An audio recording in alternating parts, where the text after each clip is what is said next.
General law, we're being recorded, and we may be going out live. I don't know. Yes? Okay. We have 1, 2, 3, 4, 5, 6 proposed zoning regulations. And if I could guess, you're here for the scenic roads bylaw mostly. If I could have a hand for those that are really here for that. Okay, thank you. So we're going to take that out of turn. So if we could start with that. Sure.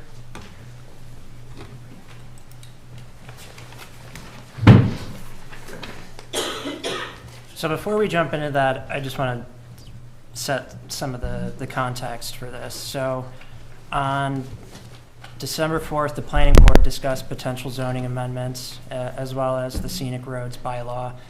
On December 5th, the Planning Board submitted a public hearing request to the Select Board. That's for the zoning piece. A town bylaw is not something that has a public hearing undertaken before the Planning Board. That is the Select Board's job. So what we'll be doing, the Planning Board will be doing, is taking testimony from the public and then making a recommendation to the Select Board as to whether to open a public hearing on a scenic roads bylaw or not. Then they will make their decision on opening that public hearing.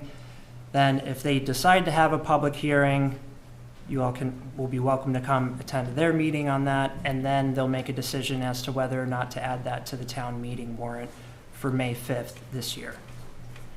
And so the way we're going to run this is I will first present the entire article to the board. So each section of the bylaw I will read out to the board, and then the board will deliberate amongst themselves and ask staff questions. We also have Chris Gonzalez, the highway surveyor, here too, so if they have questions, they may ask him a question. After they have their time to deliberate, they will open the floor for public comment. The public comment, the Planning Board has a policy that public comment should be 5 minutes. We're not going to stick hard and fast to that, but in the interest of everyone having some time to be able to speak, try to limit your comments. And if your concern has been addressed, if you could pass over that and bring up a different issue just so we can have the opportunity for everyone who would like to speak, and have their time to talk to the board. And then, as I said, they will make a motion to recommend whether or not the Select Board should open a public hearing for this bylaw. So again, they are not the decision-making body here, it is the Select Board.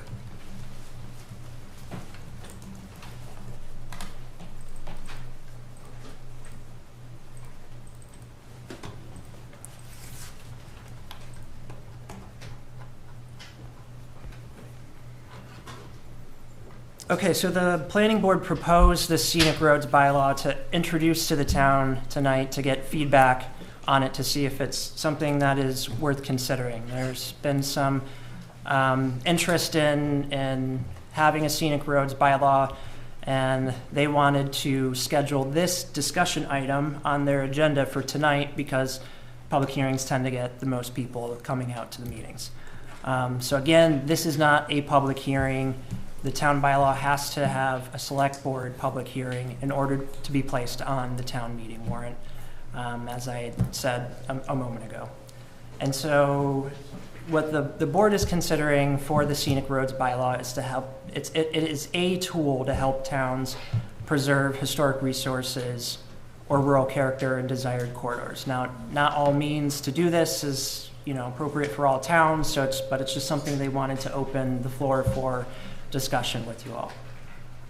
If it is adopted, as I said, if it goes to the Select Board and they open their own public hearing and then it's adopted at town meeting, under Mass General Law, a public hearing is required whenever a stone wall or tree is removed within the public road layout.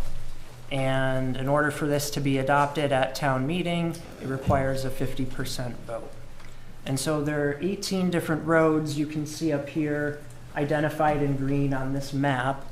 If it's kind of hard to see and you have your phone, if you go Google Westport MA Planning Board, at the top of that page, there will be this packet with the town bylaw, as well as the map that you can view and follow along for this meeting. And so with that, I'll get into the content of this bylaw. So section 1 of the bylaw is the purpose section.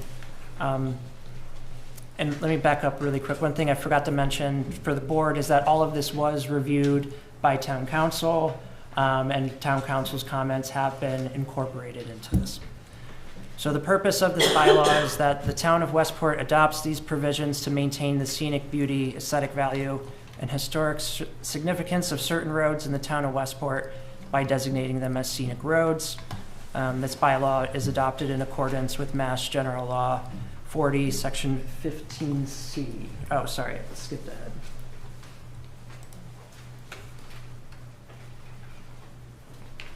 So there are a couple of definitions that will be added to the town's bylaw if this is adopted.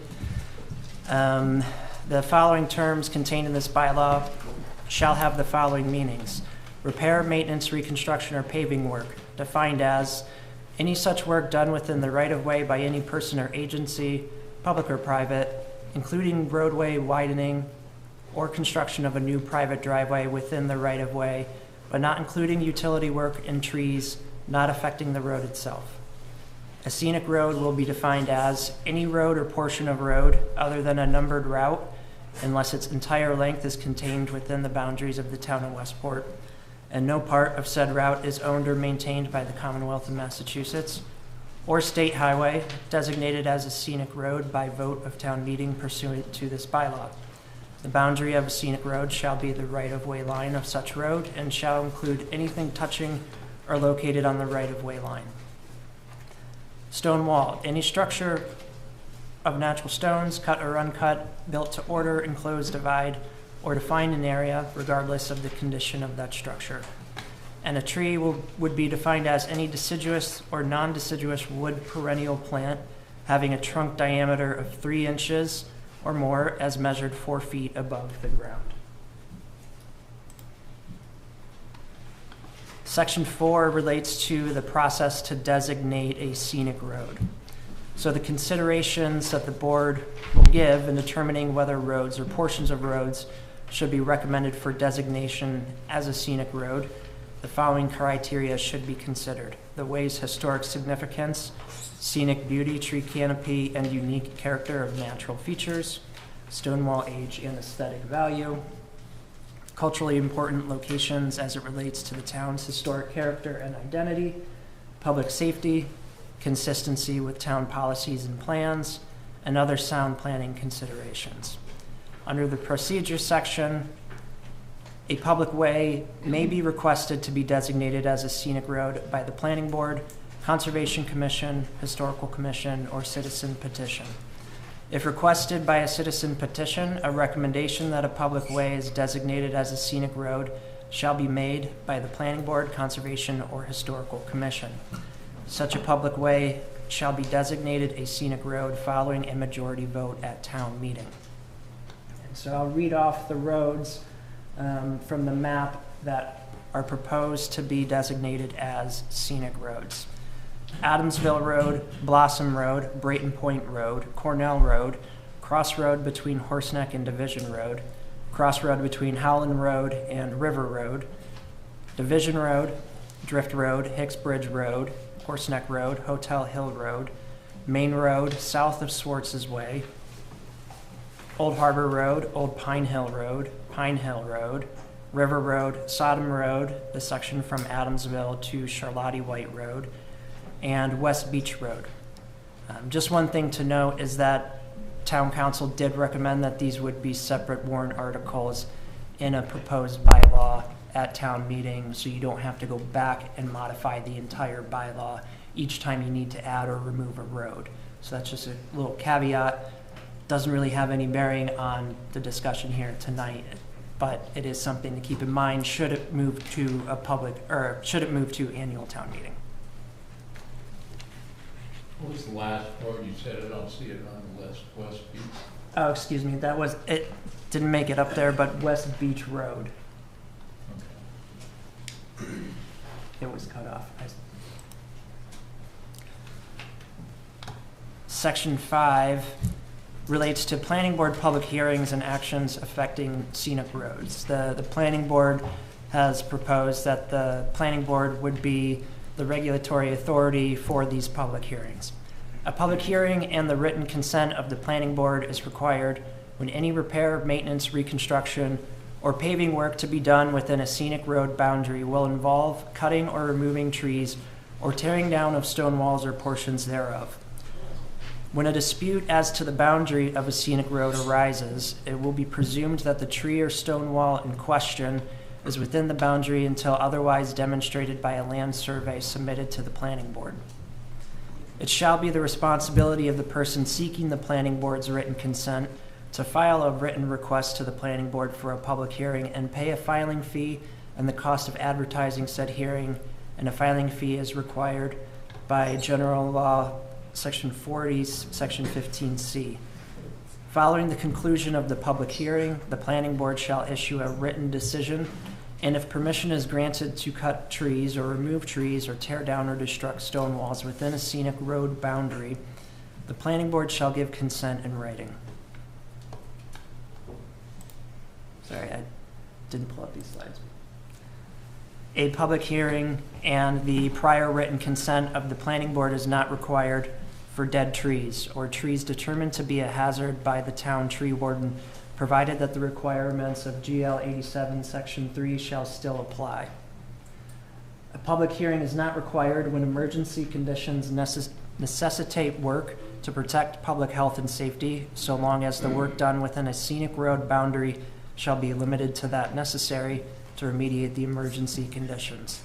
The work shall be reported to the planning board within 24 hours of the emergency work. And lastly, the planning board may adopt rules and regulations for carrying out its duties under and consistent with this bylaw. And then as it relates to enforcement of this bylaw shall be by the building commissioner. Any person who fails to obtain written consent to cut or remove trees or tear down or destruct stone walls as required by this bylaw prior to doing so shall be punishable by a fine of $300, provided that each week such violation shall constitute a separate offense.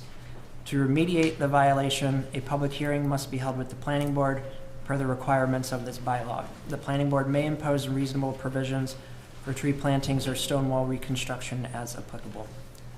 And with that, I'll open up the floor for the board. Thank you, Michael. I have a couple of questions that just occurred to me as you're reading this. Numbered road, like Route 88, that would be included because it's all within the town of Westport. Let me go back to the definition. So,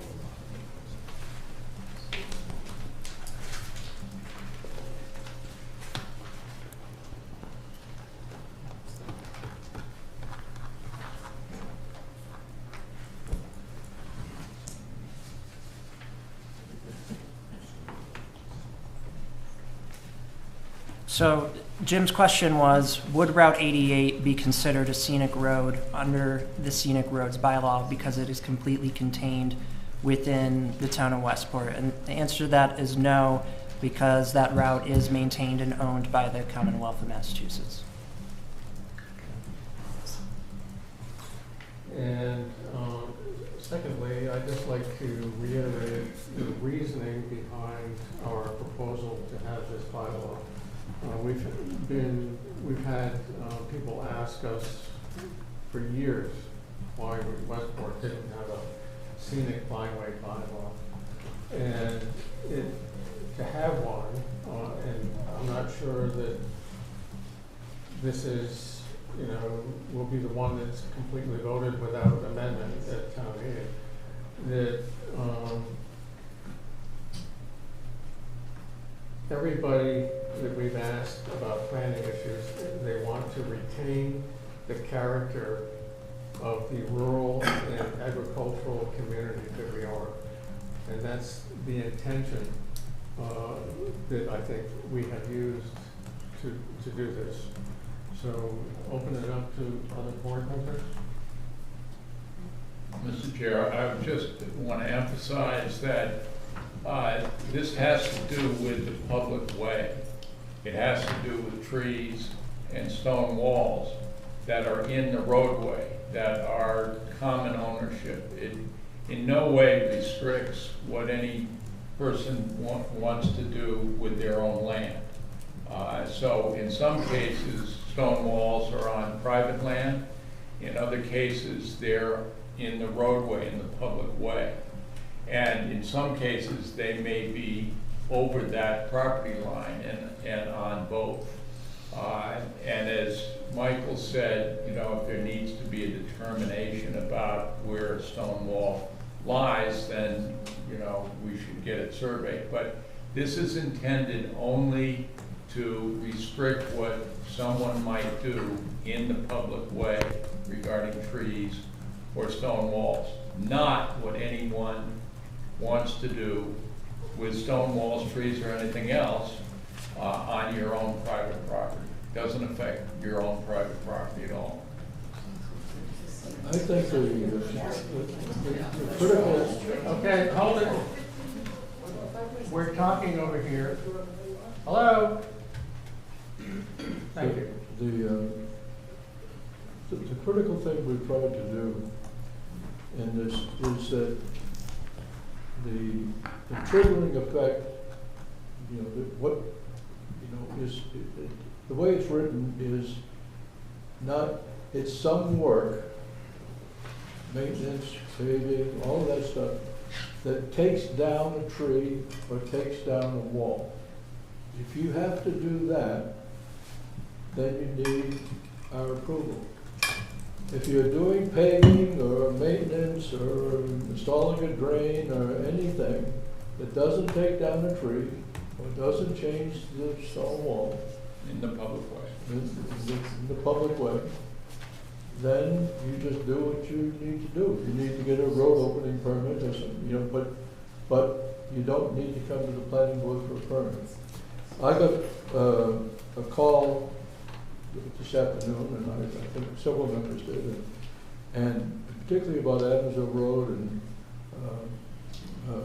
my mechanic, Rob's Auto, you know, has a big wide paved area. People park in front of that. I look at the Braytons, you know, and how they run their operation, you know, sitting right close to this, you know, in both of those cases, there are neither trees or stone walls there. But the concern is that would them repaving their parking lot affect, you know, require us to do something, or the coffee shop, those kind of existing businesses that have, you know, that have movement in and out of the right of way. I think we should make this, if this bylaw goes to town meeting, we should make it perfectly clear that those things are not affected by this bylaw. That, you know, if it's only taking down things, primarily stone walls, and we think of some of the streets in which they are really bound and characterized. I live on Drift Road, and Drift Road has stone walls along most of its boundaries. You know, we were all old farms along the river. And the Horseneck Road has beautiful cut stone walls in its lower character. You know, what we're trying to do is to make sure that someone doesn't come in and build something on their property which they have the right to do, but in doing that, they tear down those walls to gain access or to increase their view of the water, anything of that nature. If it's a tree in the public way or a stone wall in the public way, that would require a permit. So that was the purpose, and that was the threshold that we tried to set.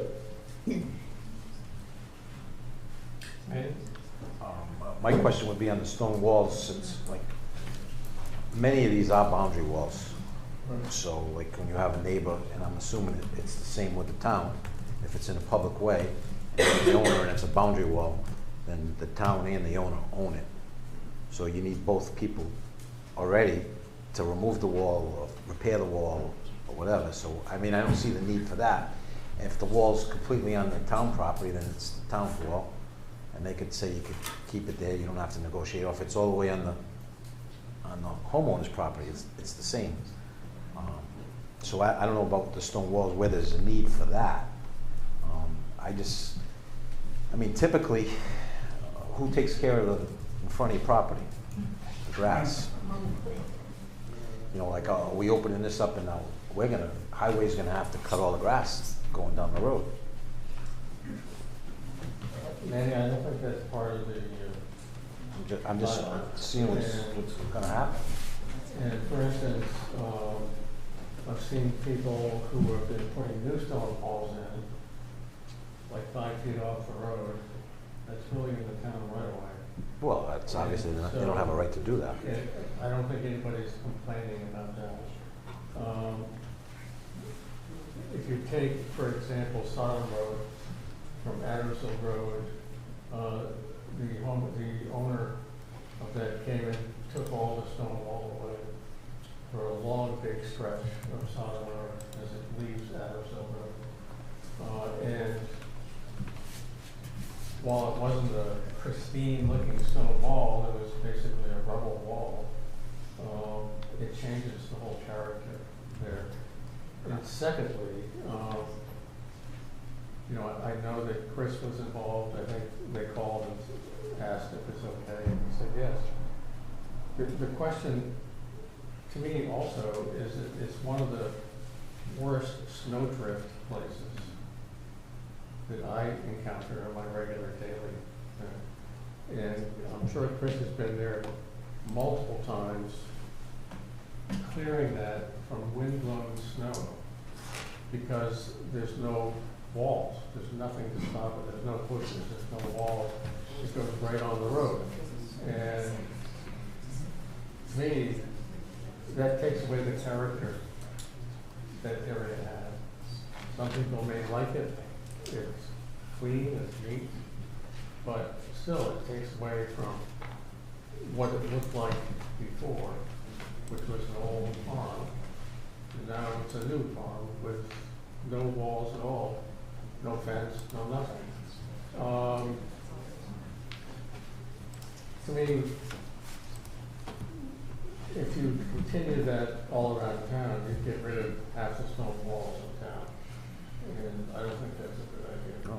I mean, I've built thousands of feet of stone walls on my own property. I like stone walls. I'm just saying that if it's a boundary wall, I mean, I don't see the need for the bylaw. If it's on town property, it's the town responsibility. If it's on private property, I mean, I think you Well, might. I think that the difference is that if it's in front of your place, you think it's yours, right?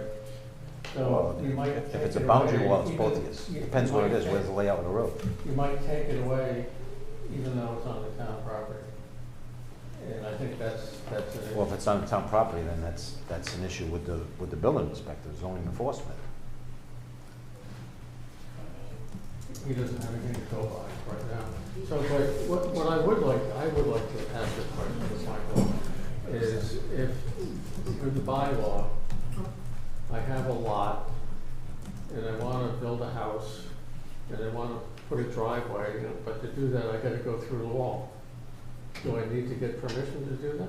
You do, yep, under the definition, repair, maintenance, reconstruction, or paving work, a new private driveway within the right-of-way that disturbs a stone wall or a tree 3 inches in diameter, 4 feet above the ground, that would trigger a public hearing Right, for and that. if I want to put a driveway in and not cut a big tree and not go through a stone wall, I don't need to do that. That's correct. Jim? Yeah, I just want to also add, or reiterate that, A, as Mr. Bullard said, and as we're saying, this applies to trees and stone walls only. Like Mr. Daler, I had a call from Rob's Garage, and I was pleasantly surprised that he was not informing me of the cost to repair my 24-year-old Jeep. But he had the same concerns that he reiterated to you, Bob. And besides the concern about could he do anything, was his sign going to be affected? Was his parking along the street going to be affected? Again, because they had nothing to do with stone walls or trees, obviously they're not affected. But I think another key issue here is that we should make a diagram of a typical road section so that people understand what is the public right-of-way. Because the public right, the roadbed, the actual paved roadbed, sits within that right-of-way, and it can vary a little bit from, it's not dead center. And so it's important, if you're considering that you have a lot you want to cut through a stone wall, it may or may not be in that public way. You need to get that verified by a surveyor, because there are many stone walls which are actually outside of the public way. And we have a prescribed typical width, and the roadbed takes up a certain amount, and there's I think some misconception that there might be 15 feet or 20 feet of into there from where the pavement ends, the edge of the pavement into someone's property. It doesn't go that far.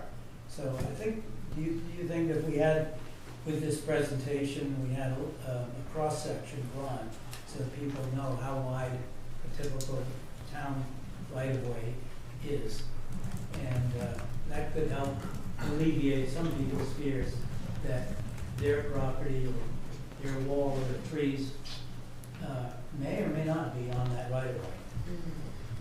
How much feet is that? How much feet would that be? What, from the center of the pavement? So we'll get to that. So I think typically if you measure 20 feet from the center of the road towards your property, it's a rough estimate of where the roadway right of way is. The road may be 20 feet wide, maybe 16 feet, maybe 22 or 24. But if you go, in most cases, the right of way is 40 feet wide. In some special cases, it may be 50 feet wide. But it is a general thing on the major part of our small roads around here, it's 40 feet. So the middle of that is 20 feet, and you go 20 feet from the center towards your property, and there could be 8 feet of town property beyond the pavement, or 10, or 6. It really depends on how big the road is. Mr. Chair, Chris? one of my concerns with that is because when these roads, a lot of them are laid out, like, typically they're gonna lay it out, it's gonna be a 50-foot layout, it's gonna be a 40-foot layout. The new subdivisions that we do now, I mean, typically, I know things have been changing and downsizing the asphalt, but, they were, 50-foot or 40-foot layouts with 26-foot of pavement, back of berm. Some of these roads, when they were laid out and they were constructed, was a cot path, and the layout, the road's all the way to one side of the layout. So again, it still falls into the same thing as some of the people, the walls might belong all to the town, but I think on a typical cross-section of a 40-foot layout road, it's not supposed to include a stone wall. It's supposed to be able to maintain the side of it. So I think most of these stone walls that we want to preserve would be on personal property.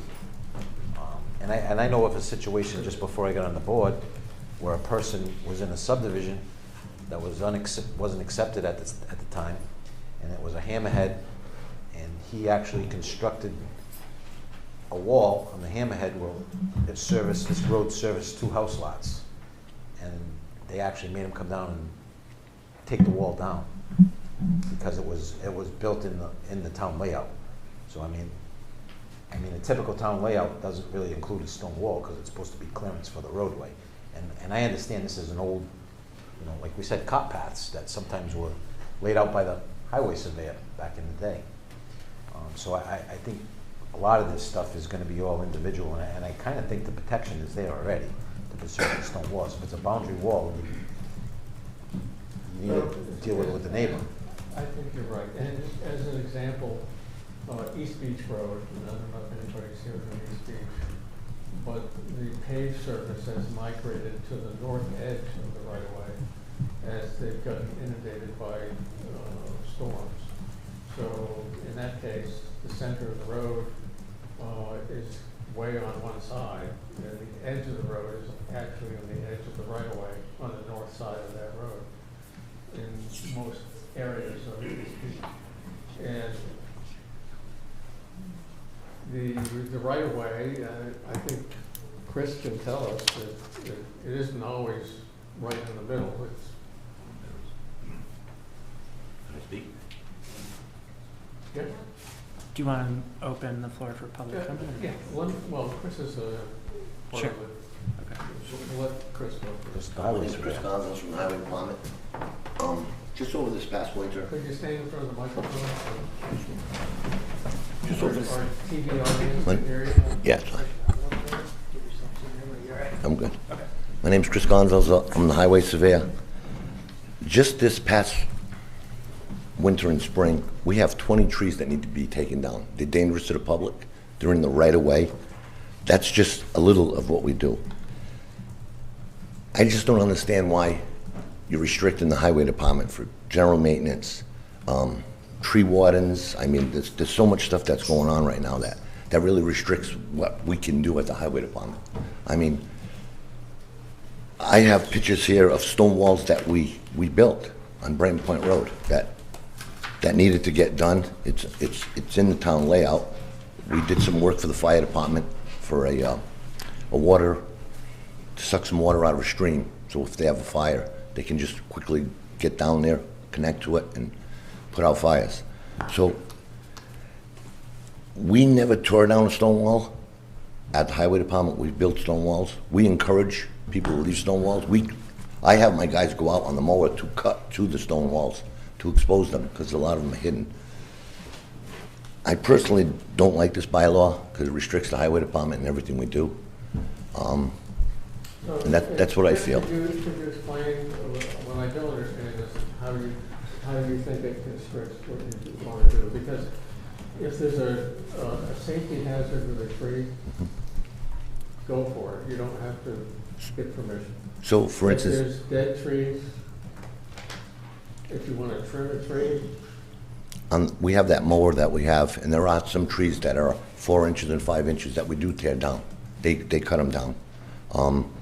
We have a gentleman on Adamsville Road, as a matter of fact, that has a tree that's dangerous to the public. It's an old tree, it's a very big tree, and he asked me to cut it. It's in the road layout, and the tree's probably 200 years old. I haven't done it yet, but with this bylaw, I'll have to come in front of the planning board for every tree, every maintenance thing that I do in town. People are gonna have to get a surveyor to survey their walls and know where their property lines are. That's gonna cost people money for that. And I think our department should be here to serve the people and see what they need. That's my opinion. I'm not a very good speaker. I'm not very good at this stuff, but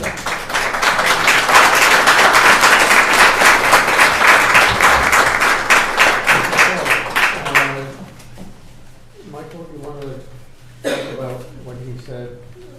What part of what he does would have to come before us?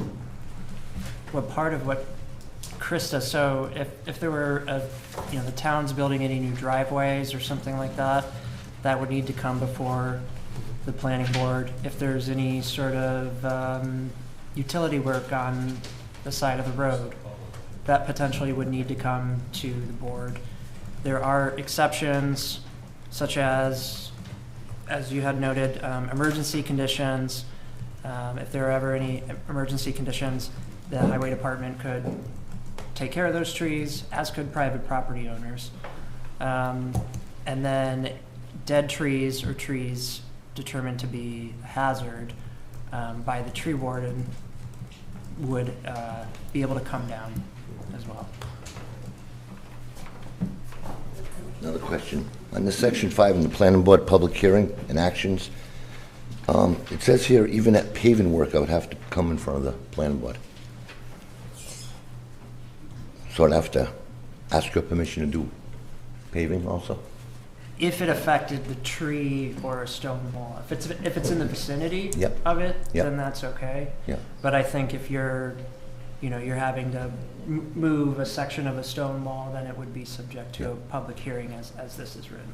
So I would have to come in front of you, let's say the stone wall's in the roadway layout, it's somebody's in front of their property, and we do have to widen the road maybe a foot or so. I move the stone wall, I would have to come and ask permission, we build a wall. That's correct, yes. One other thing, Chris. Yes, You mentioned I can't remember the number you had of a list of trees. yes, But that's town-wide, right? That list? yes. Whereas the scenic roads, now I'm sure some of those are on scenic Oh, sure, yeah, roads, yep. but some of them aren't. This only pertains to the roads Well- that are named. And the list that's up there now is a draft list.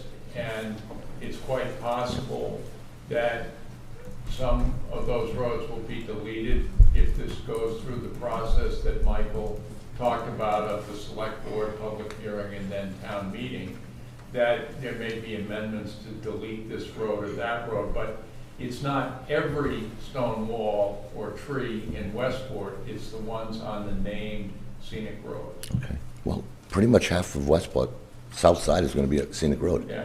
I mean, it's just, I mean, I just, you know, I've been here a little bit, and we maintain the road the best we can. I mean, we have a fireman that's retired that even helps us out, and, you know, I don't know why it's so difficult to get things done in town. All the departments are kind of overreaching for power.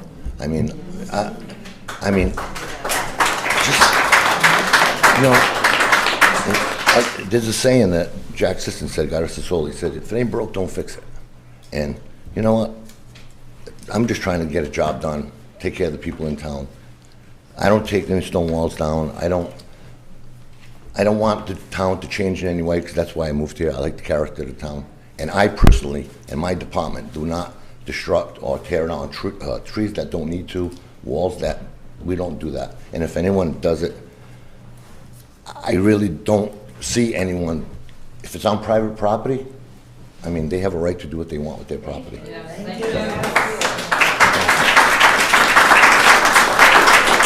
I would like to agree with Chris that if it's on private property, this has no effect at all, whether it's on a scenic road or not. If it's on private property, it's up to you. And Chris says that he doesn't take stone walls down, so that part of this bylaw doesn't affect him. And I know Chris is under a lot of pressure because we severely underfund his section. And we shouldn't, but we're not here. I wish we could increase his budget, but we can't at this group. So I'd like to open it up to the public now. And one by one, short questions or anything, come up to the podium only. And Identify yourself. yes, please state your name and address before speaking, particularly, and say it towards Nadine at this side of the room, so she can hear you, because she's taking our minutes. Sure. I'm gonna come right near you, get close. Hi Nadine, I think that's you. My name is Kristen Botello Pyers. I was born in this town. I'm just going Can you to, give us your address, please? excuse me? Your address. My public address to everyone? Sure, 434 Pine Hill Road. Thank you. You can come visit if you'd like. I first will find this a little bit ironic. So, I've respectfully listened to everyone on this board. I sat here and listened, though, to someone read off some of the roads that you all are deeming as historic were beautiful. Some of those roads weren't even pronounced correctly. So if you don't know how to say Charlotte White Road, I don't really want to know what your opinion is. Yes, but does anyone in town actually say that anymore? No. We have one speaker at a time. Thank you. No one in town that goes to Lee's or goes to Partners is calling it Charlotte Route anymore. So let's go back to this, though. We stood here and we started with the Pledge of Allegiance, right? The Pledge of Allegiance highlights freedom and unity and the rights that we have. Yet I'm standing here talking about having less rights and less freedoms in our own town, our own little small town that we all love. You're going to penalize the people of the town that have homes on the roads that you all have deemed beautiful. And subjectively, you think they look historic or rural looking. But the rural character was created by the people in this room. The rural character was created by their families and generations of living on this land. We created it and made it up because we're part of a community. And it didn't just happen on its own. It's through these people, not anyone dictating it to happen. The beauty of the town is what we've created without anyone's approval. So the fact that now these roads made up of what you deem beautiful, and some aren't beautiful enough, and our families before us have put this work in, now we'll have stipulations at all and need anyone's approval, no matter if it's 15 feet or 20 feet or it's from the middle of the road or the end of the road. It doesn't really matter. What we have to say is that it's our property and it's our town and we're not getting any concessions. Mandy's not going to cut our grass, although we would love it. We're not going to get any reprieve on our taxes, and instead we're just going to get bureaucracy in a town that's not known for that. This is completely against what I believe our town culture is. The reason why I moved back here after years of schooling to raise my family here, because I love this town. I love what it stands for. It doesn't stand for red tape and people telling us what to do. There's so many farms on these roads that they're not going to want to go in front of you if they want to cut down a tree. This is our community. This is a quick way, though, if you all want to break trust in our community. This is a quick way to do it because it starts with walls, it starts with 15 or 20 feet, it starts with trees, and it's a gateway to control, at least in the actual community feel and the credibility of our town and the trust that we have in all of you as our officials. It's a quick way for families that have lived here for generations, especially young ones, to leave and find other ways to find freedom and not red tape.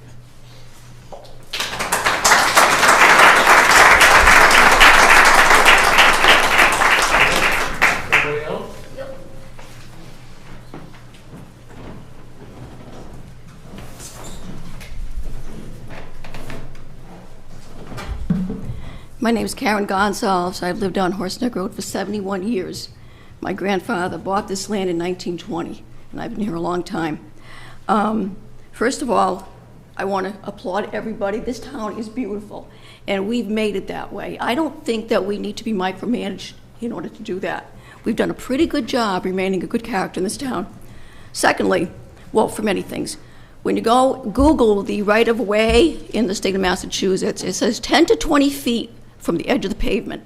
So before any of this is passed, you have to be very definitive as to what the right-of-way is, okay? It can't be, well, maybe from the center of the line. Nope, 10 to 20 feet from the edge of the pavement, that's what it says.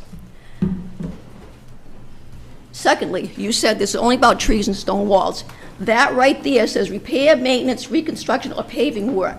So does that mean sealing my driveway, I have to have a hearing?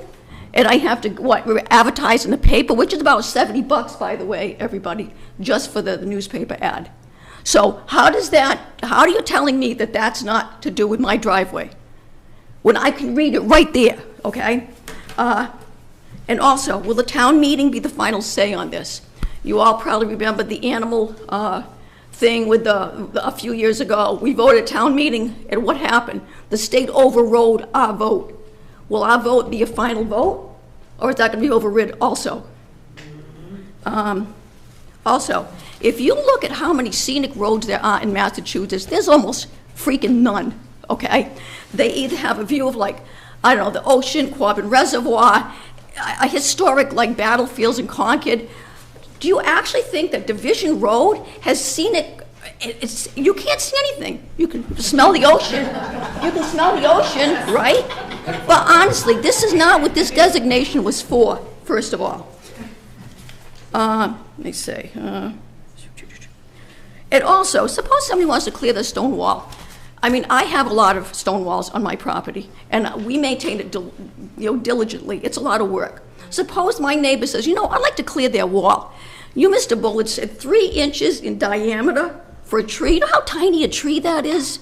So if you want to cut your tree down to make your stone wall nice, and it's 3 inches in diameter, you're talking about a really tiny tree in order to maintain your own property, okay? So I don't see anybody in town getting rid of the stone walls. I had somebody go through my wall about 10 years ago. The car went right through it. So what do I have to do to fix it? Do I have to come to you and say, gee whiz, somebody went through my wall. Well, we're going to have appeals process and advertise it. How does that work? There's too many variables here.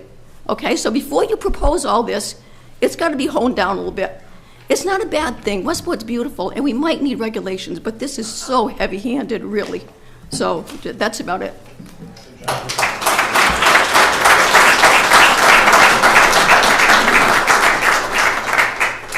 This person, I can't see the person, I see the hand. Yeah, I'm behind the podium. Hi, Patricia Gannon. I'm speaking for and with the family from 601 Old Harbor Road. We've got quite a bit of land, and we're in between Mullen and Howland. And along that route of Old Harbor, we have all stone wall that's been there who knows how many years. Part of that section was called Smuggler's Road. It went all the way down to the beach at one point, and they came through our property and off. Stones are missing from that wall that's along Old Harbor. We've noticed, you know, people have pilfered it. The utility company has knocked down part of it by one of the telephone poles that they wanted to replace. That has all been destroyed down. Will we need to come here for a permit to repair that wall? I'm constantly repairing our walls. We have deer and whatnot coming through, knocking down my entire rock garden almost every single day. They can move rocks, and people have been moving them, so I would have to come for a permit to do that. Only one very small section, I have a 1/10 of a mile long driveway. You can't even see anything except the beginning of the driveway from Old Harbor Road. You can't see my house from Old Harbor Road because it's all tucked behind. So I would have to come here for a permit in order to get clamshells maybe dumped on my driveway again. I know I've had problems with FedEx who would not come up my driveway to deliver packages. They were leaving them at the road because they told me that we had a gate going across the driveway. I said, oh, is that next to the guard shack? Because I don't remember putting that in either. But this is the problem we have with trucks coming down that road.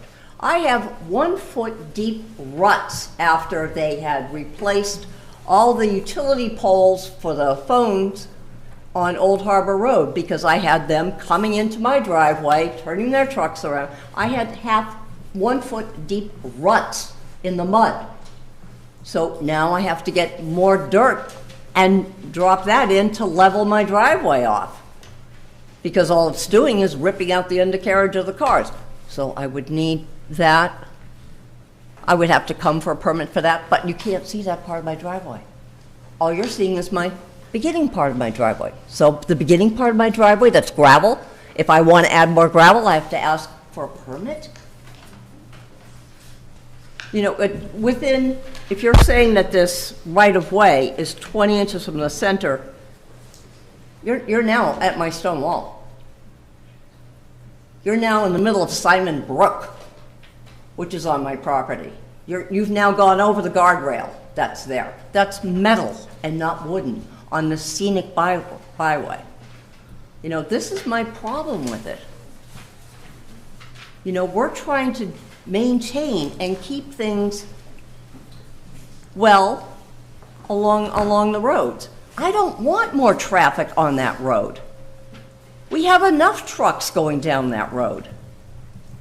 You know, now it's like you have to shuffle around. You know, let this car pass so that you can go around and get this way. And the next storm that comes through, we'll have another 30 trees down across. You know, but the trees aren't my concern, because whatever falls in Old Harbor Road, the town's going to have to take care of that. Whatever falls on my property, we take care of that.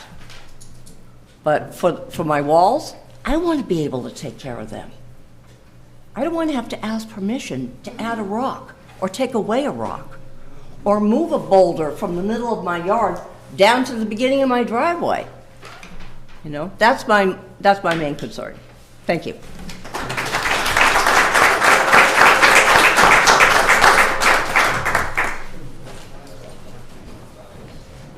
Somebody else?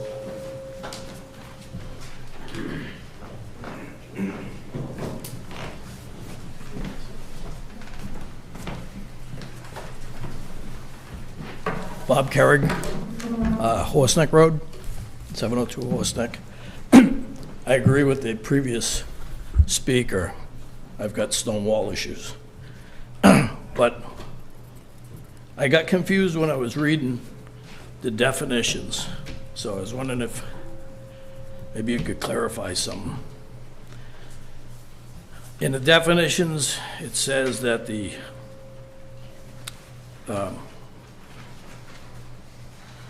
right-of-way, where was it? The boundary of the scenic road shall be the right-of-way line of such road, and shall include anything touching or located on the right-of-way line. So that's section 3 in the definitions. So, well, first off, I would assume that you guys all know what the right-of-ways are for every road that you have listed. So somewhere in the town, the layout for every one of these roads you have, right? I think we have it for most of them. I'm not Okay. sure we have it for all. Okay. So if I'm doing something within the right-of-way, in my case, I have a stone wall. It abuts the layout line of the roadway, but the stone wall's on my property. So I'm not working within the right-of-way, but my wall touches it. So you've confiscated that, and you've said that now it's within the right-of-way because it touches it, which it's my wall. So it's not the town's, it's the private property owner's wall. And I have the same situation. If stones fall off, I have to pick them up. This says I'd have to get it surveyed. It's your bylaw. If I have a problem with it, the town should have to survey it to prove that the wall is within the layout, and then pay for it and whatever else is required. I don't know why you would push that onto a homeowner that wants I have to pave my driveway. So I'm gonna pave up to the edge of the existing asphalt. So I have to contact the planning board. I have to advertise, pay for advertising, all for repaving broken asphalt that's already there. Down the road, these things are all meant to be good, and they're, you know, some good ideas. But I can see these things expanding. 5 years, 10 years from now, someone says, you know, these are scenic roadways, and I don't like asphalt. They should have the aprons made out of cobblestone, just because that would look nicer. And then all of a sudden, the $300 apron at the beginning of the driveway now is $2,500 or $3,000 because you guys aren't here. It's somebody else, and that's the way they'd like to see it. So they always expand, they grow. The bylaws always grow. When I started doing stuff in this town, I think it was about maybe 9 pages. I think we're around 280 pages now, so it just keeps growing. So anyway, so I just is it within the layout of the roadway, or is it, if it's touching the layout, it's subject to the regulation? So if your neighbor's wall touches your property, is it his or yours? Shared. Shared. I would assume if it's gonna end on the property line, right? If it is the property line, right? Yep. Isn't that the same with the town? Well, then you should share in the cost. If you want to go that way, Jim, then you should share in the cost. Provide the survey work, and if something that has to be repaired, provide some of that also. So it's like, you know, there's no give or take here. So I would like to ask Michael a few questions about how he interprets this bylaw. With the previous speaker, if you wanted to take stones that have fallen down because deer hit them, or the utility company moved them, does she have to come before us? You do not. Under Mass General Law 40, Section 15C, it enumerates what one would have to do if you're making any modifications. I don't want to say any modifications. If you're removing or deconstructing a stone wall or a tree, cutting down a tree, then you could be required to have a public hearing. Some municipalities do it differently. Trees don't apply. Some municipalities, stone walls don't apply. So there are different ways to do it. But if it only applies to deconstruction of those amenities. Not It repair doesn't. or construct? That's correct. So yes, I guess that's the answer to your question. Mr. Chairman, Section 551. A public hearing is required when any repair, maintenance, reconstruction, or paving work to be done within the scenic boundary.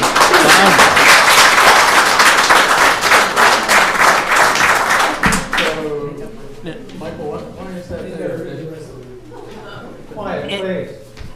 So what it's saying is that if you are doing this kind of work that will involve the cutting or removing of trees or tearing down the stone walls, then the public hearing applies. If you're doing any sort of repair or paving of your driveway, this bylaw does not apply unless a tree that meets the criteria of the bylaw, which the size is something that can be changed as well, or if you're removing a stone wall. I got a question. Can I give you an example? Would that be helpful? Excuse me, we're having a discussion here, one person at a time, and it really doesn't help when everybody's talking at once. Please. So just an example. So I'm not a very good driver. I've hit everything, I mean, with my truck. So the entranceway of my driveway is fairly narrow. And there's pretty good sized stones on either side.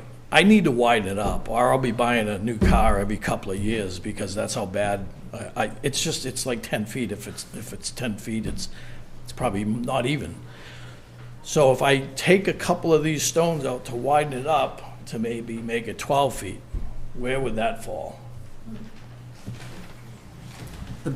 So if it's within the road right-of-way, then the board, you'd have to submit an application with the board. It's not in the right-of-way, it's touching the right-of-way, because I've had my property surveyed, so I know what's what. Right, yeah, I understand. But it is abutting if it's the touching, right-of-way. the way this is written is that if it's touching, the public hearing portion would apply. So doesn't it seem like a little bit of an overreach? We haven't passed it yet. I mean, I'm that's why we're having this. I'm just asking, I'm just bringing stuff up, it's just common sense sort of stuff, you know?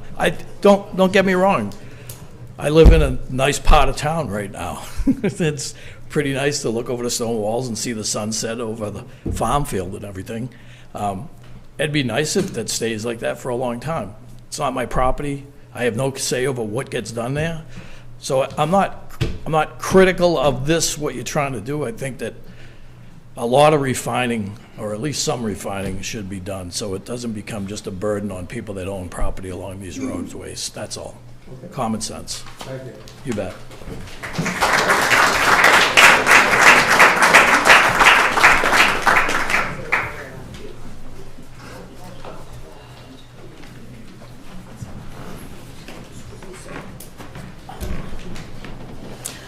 Carla Lee Sampson, Sodom Road. Be patient with me, I'm not good at this either. Somebody had mentioned about the drifts on the edge of Sodom Road. I've been living here for 36 years, my husband his entire life, and that has always drifted. Stone wall or no stone wall. And the greatest thing they could have ever done for this town was take that stone wall down. Because when you come around that corner now and you see that beautiful open field, you want to talk about scenic. I have people that come to my shop and they say how much they love that open space. You know, this bylaw is just another way to try to control, direct, and take over. We are not children. We do not need to be micromanaged. We do not need to be told how to take care of our land or anything like that. These people, we love our land. We want the very best for it. We're not going to take down something if it doesn't need to be taken down, okay? If a stone wall needs to be repaired, we want to just be able to repair it, like my husband's getting ready to do with our stone wall, because nature's a funny thing. It has a way of knocking walls down. There's another wall on Sodom Road. I would love to see that wall taken out and maybe rebuilt. But to have government, because you are government, and I'm a veteran, okay? To have government come in and tell us how we are to live our lives, and to put in a bylaw where some neighbor can move in and say, oh, that's near the road, they have to have that checked, and we got to take money out of our pockets to have it inspected and everything else, and then you say, oh, no, you can't do that because it's on town property. The highway department has more than enough on their plate. They do not need to have more put on their plate. One of my neighbors, out of the grace of God, they had made an agreement that he would maintain the grass strips on that part of Sodom Road. And he's been doing it ever since, and he does a beautiful job, which, one, saves the town a lot of money, gives him time to go take care of other things that really need attention.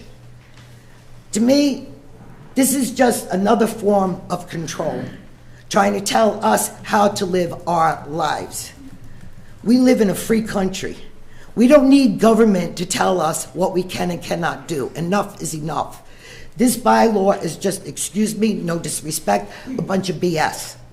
It's just somebody trying to tell us what we can and cannot do. And there's an old saying, the more you try to control it, the more out of control it becomes. And I'll leave it at that.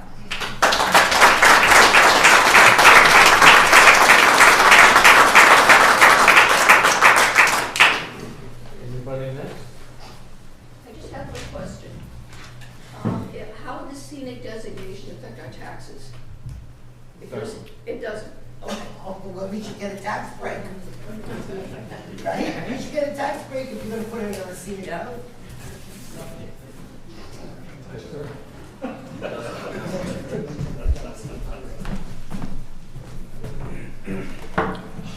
Randall Richard, Horseneck Road.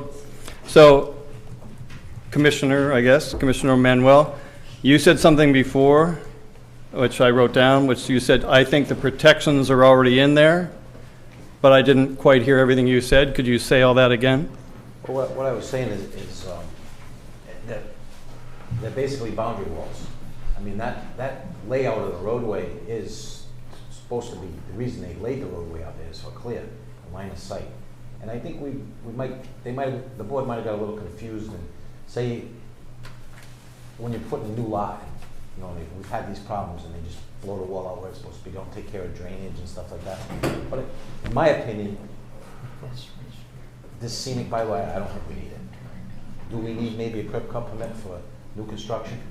Yes. But as far as what's existing there and it's in the layout, yeah, okay, it might be in the town's property, might belong to the town, but that might also be a hazard. You know, we just had that situation with a subdivision on Drift Road, with a line of sight. You know, if you go and look at Mass Highway and Mass Highway curb cut permit, you're supposed to be able to see down the road a certain amount. Now, if we're gonna try to save a 3-inch tree in the line of sight, when you're pulling out of your driveway and you can't see a couple hundred feet down the road, that might be a problem too. So I just think we're getting a little confused, and I mean, people, looks like they're trying to restrict looking into your property, that they want to see the view of whatever's on the other side. My next I don't feel the question. need for it. Oh, thanks very much. That's my opinion. I like hearing it again, helps me. My next question is, would someone on the board or one of the staff people, or maybe both, answer this question? What is the most important complaint that this is trying to solve?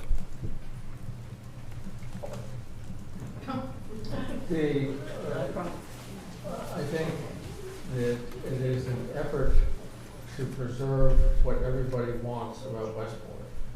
Now, maybe it isn't the way to do it, I don't know, it isn't past town meetings, but I think this is an effort to preserve what we have in terms of character and the rural character. Okay, well, that statement is a statement about the solution. The solution to this problem is let's preserve what we have. What is the problem?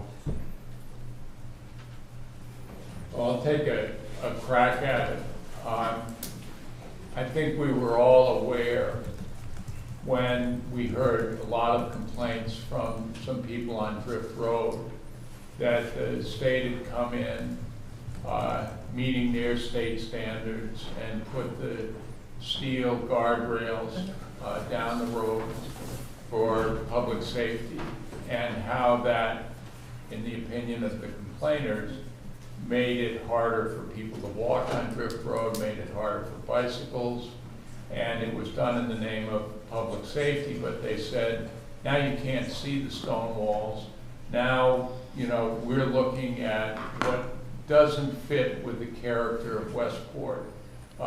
These corrugated, Chris has got the right name for how they're built, but you know what I'm talking about. And so we said, well, here are some people who are upset because the scenic beauty of the road that they drive on every day to get to their house has been defiled by well-meaning state engineers who are saying public safety requires we put this in. And I think the select board decided a while ago not to have such rails because of the inconsistency they had with the character of Westport. So improvements that the state was going to pay for are not being accepted because they said it really is interfering. So we said, well, people value the existing condition of roads like Drift Road, which have been here, which everyone here is right, have been created by the people in Westport over hundreds of years. And we said, I wonder if there is a way to protect what people clearly value, which is what these roads look like. And so we asked Michael to see, is there anything like that? And he said, well, there is a state law about scenic roads that provides some protection. Now, the ironic part is it doesn't apply to, you know, building those guardrails. That was the original complaint. But what you asked, was there a complaint? And I'm saying, to the best of my recollection, it was provoked when we heard this outcry of people saying, we really value what these roads look like, the character, the trees, the old stone walls, and we don't like it when someone comes in and doesn't destroy it, but harms that. That's what I think your question is, was there a complaint? I think that's what it got us thinking about, is there a way, because we think, just as you've all evidenced, that people really care about the character of Westport, and some of that is the river, some of that is the beaches, but some of that is also the stone walls, the trees, the 200-year-old trees along the roadways. And so it was, how do we go about protecting what the people of Westport clearly value? Now, it's quite possible that this proposed bylaw doesn't get at your original question about what's the complaint. But the motivation was hearing people really angry about something that they value being taken away from them. Mm-hmm. I think the way I hear that is that we had a state-imposed project that Westport accepted, these guardrails, Yeah. that then the residents didn't like, and I've driven by them too, and I would agree. But this bylaw affects mostly or entirely the homeowners, and it's a restriction on homeowners more than it is certainly not on a state-imposed project. So if the original complaint was like, well, we accepted a state project that then the neighborhood didn't like, the solution, I would say, is not the scenic roads. The solution is something else, more specific, more targeted. So, Let me raise one other thing. And my experience is after you know you need regulations, you can't get them put in. You have to try and think ahead. That's what planning board is how do we think ahead. And I think all of us realize that change is a part of reality, but how do we influence change so that we preserve the character of Westport, which begs the question, well, what contributes to the character of Westport and Stonewall Street? So as you all know, the utility companies have been, I think, very sensitively trimming trees by utility lines. And they've done that because when branches fall on utility lines, people's power goes out. And so they've said, let's go up and down the roads and see if we can selectively do that. I think they've done a good job. I think they have done the minimum necessary to protect those lines, and they haven't willy-nilly gone cutting down trees. But you could imagine, or at least I can imagine, having been familiar with government my whole life, that a utility company under different leadership might come in and say, you know, the easiest thing to do is just cut all the trees down. And then a road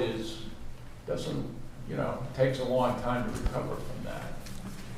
Now, again, this law doesn't affect that. And that is not a problem right now. But can you imagine that at some point, a utility company under different leadership, it might be a problem, and then it would be something we complain about after the fact, but then the damage is done. That's the motivation. Now, you can say this doesn't address that, it's fair enough. okay. So, Michael, you're a staff person in the town?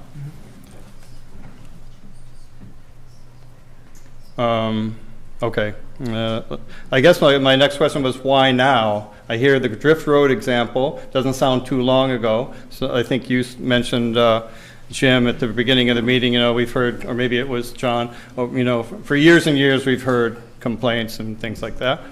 But then somehow there's the question of, well, why is this happening now? And if Drift Road is the only example, and one of you wants to chime in with complaint number 2, this seems like overreach, like someone else mentioned earlier, like we're bringing in a boulder for something that we could handle with a hammer. And so, for example, like if Rob's Auto had a wall and trees, and he wanted to expand the parking lot out to the road, I could understand where we have a commercial enterprise wanting to change the layout, that would need all sorts of approvals and a whole process. That would make sense to me. And but for homeowners to go through hoops, especially a hearing and all that kind of stuff, and the costs, seems like unfair to me.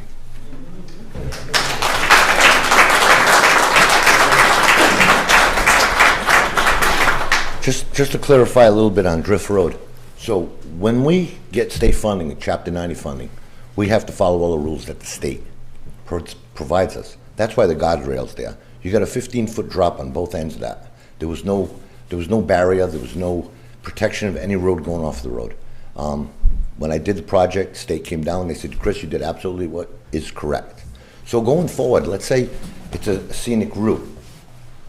Can I put guardrails up if I use the state funding? Do I have to come in front of the board and have all these discussions? And is that, we still have to follow the state's mandates on how we use the funding? I don't think it pertains unless you're taking down stone walls or cutting trees. Okay. But the guardrails are brought up as an example of, that's, okay. Mr. Chairman, I just wanted to add a couple of comments. Several people have asked, well, if I have to put crushed stone in my driveway, do I need to come to you under if this bylaw were adopted? The answer is no. If I wanted to repave the apron in my driveway, do I have to come before you? The answer to that is no. And I think there are things that we could, there are a lot of things that we could do. In that first sentence, we could say, repair, maintenance, and reconstruction of paving work that results in removal of stone walls or removal of trees, then you know, oh, it's only those things that do these things that is triggered. When you asked, sir, the question of, you know, what's the problem we're trying to solve? And I guess the problem we're trying to solve is what you, when you elected us, asked us to do, which is to think about the town in the future. Okay, so that's one of the, we have to do a lot of ministerial things with the planning board, that is approve plans and all that kind of stuff. But we also have to, every 5 years, produce, every 10 years, produce a master plan. And we did that, and we did a mid-year, a few years ago, mid-year update of the master plan. And the first and foremost thing that every person commented on was make sure that you preserve the character of the town. And it's not, I have the highest respect for people that have lived here for years and built this town and built the walls, all of the stuff that attracted us here. I wasn't born here, but I was born a long time ago. I may be one of the few people in this room that wrote out the 1938 hurricane in my grandmother's house in New Bedford. So I guess when I get to be almost 80 years old, I ought to be wise enough to listen to good comments, which I do. And I also took notes. So going back to one of the things that the problem we're trying to solve was people asked us to protect the character of the town. Let's say someone flies in and the town is really attractive, and a billionaire comes in and he decides to buy a big chunk of land. He tears down all the walls because he doesn't like walls. And he tears down 1,000 feet of it. And think about certain areas. Think about Lower Horseneck Road and Almy Road, and someone buys all of that. Town's a great town, it's beautiful. They can look out over the ocean. That person comes. He tears down all the walls. And people say, Jesus, and he builds, she builds a 12,000 square foot house. It can't happen. Yeah, those kind of things can happen. That's right. Sounds beautiful. And in some places it is happening here. So when that happens, what would I expect sitting here? You'd all come back. And what would you say? Why the hell didn't you guys do something about that?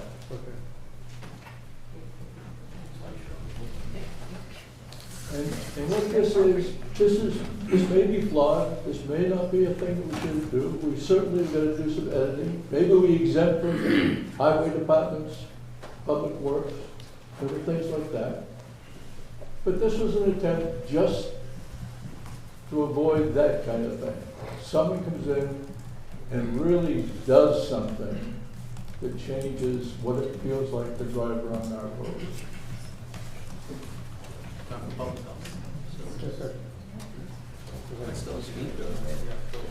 Yeah, the reason we asked you to go to the mics is that because it's televised and broadcast, the people at home can't hear you unless you're at the mic. Taylor Martin, 315 Sodom Road. You guys, when people ask for why this is going on, you keep alluding to people calling in, there's been no petition, guardrails, is the real reason the stone wall on Sodom Road. You guys don't really want to talk about that much. Here and there you're talking about the billionaire that came in and took that wall down.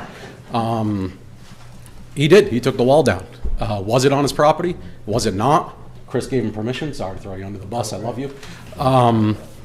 But this is an internal town issue. You guys let the wall get taken down. It was a decision by Chris, and that's over. I didn't want it to come down. I'm wrong. It looks great. All this doesn't need to be here because of that stone wall. And Manny has stated the rules are there. The wall was probably on town property. You guys let it happen. That's over. The wall's gone. Get a tissue. I don't know. In Manny's, Chris does have his hands tied here. He's got, how many flail mowers he got? Two. He's got 2 flail mowers to do the whole town. He's got a 4-inch tree in the way that slows a guy down. He has to come to you guys to get that tree cut down. The guy needs to clip along. How many miles? 150 miles of road. A day. 150 miles, the whole town? He's got 150 miles to do with 2 flail mowers. He's gonna have to cut some trees down. A 3-inch tree? How long does that take to grow, a sapling? 4 years? I got 1,100 feet of stone walls in front of my property. I got 500 feet I want to clear. I'm not coming here. I am not coming here. What's the fine? How much a week? Is it a week? Probably a day. I got a day. That said a week. I probably got the wrong one, but I'll leave a credit card. And then, okay, so I cut all these trees down. I knocked the wall over.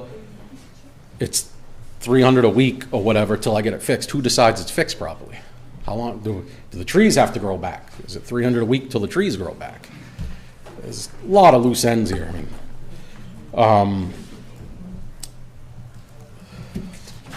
it's really all I got. I just don't see this. You can edit it. You can do whatever you want. I think you should throw it all out. Amen. I think you should get rid of it.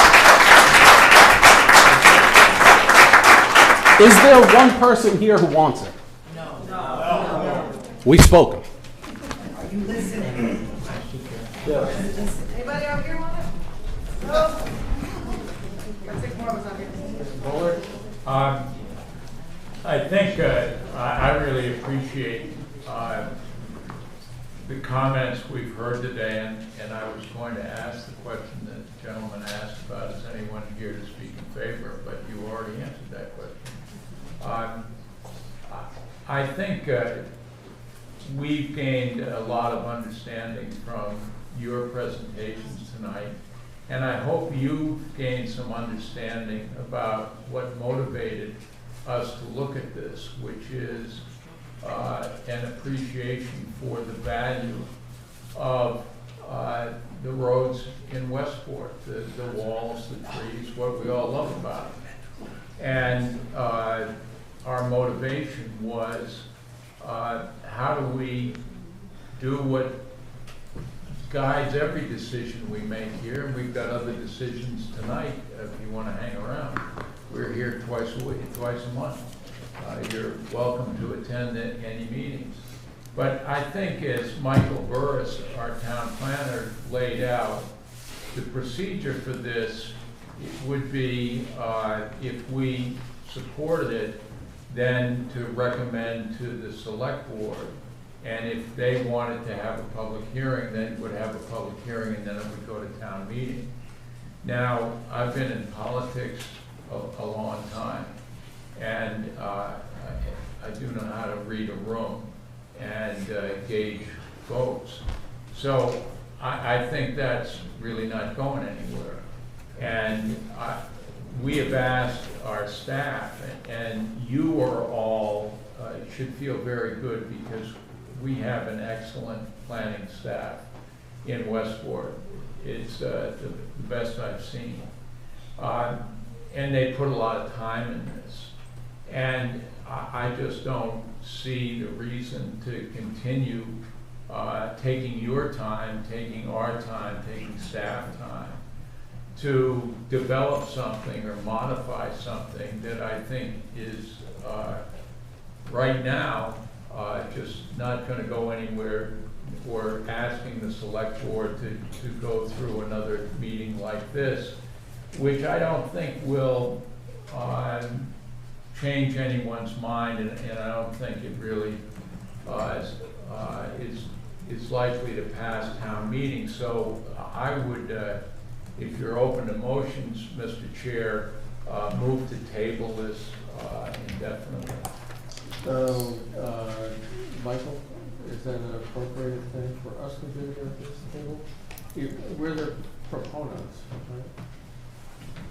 You can make whatever motion you want. I would say if you're motioning to table it indefinitely, that's could potentially be considered an extremely long time. So I would just motion, you could just motion to you could just motion to table the item. Yeah. And then we could motion to, because in 50 years from now, someone might want to. Well, I think what's likely, if this will ever be considered, it will be a scenario like Bob Daler talked about, where somebody comes in and cuts down a lot of trees and removes a lot of stone walls, and people say, wow, that's too bad that happened. And can we do something about it? But that isn't the case right now. And, I hope it's never the case that happens. I hope people who are attracted to live in Westport are attracted to live here because they value the same things that we do, which includes stone walls and trees. But, so I would move to table, and, Robert's rules, that's not debatable, it's just something to vote on. I second that motion. okay, so, all those in favor? Aye. There you go. Thank you.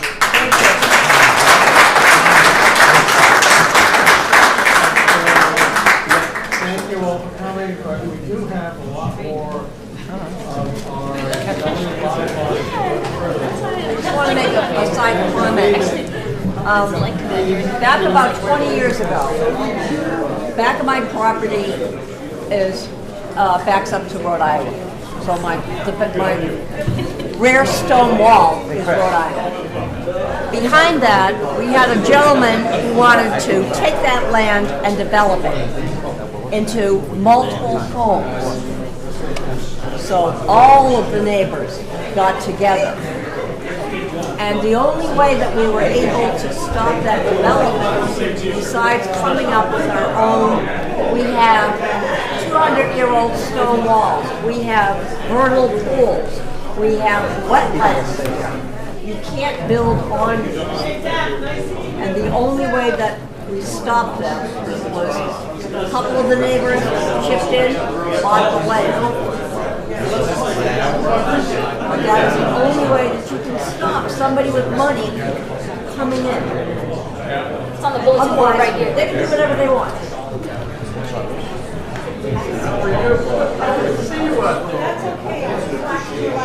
Hey, good luck on your election.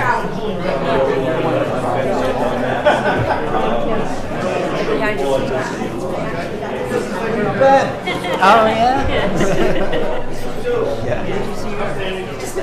Oh, okay.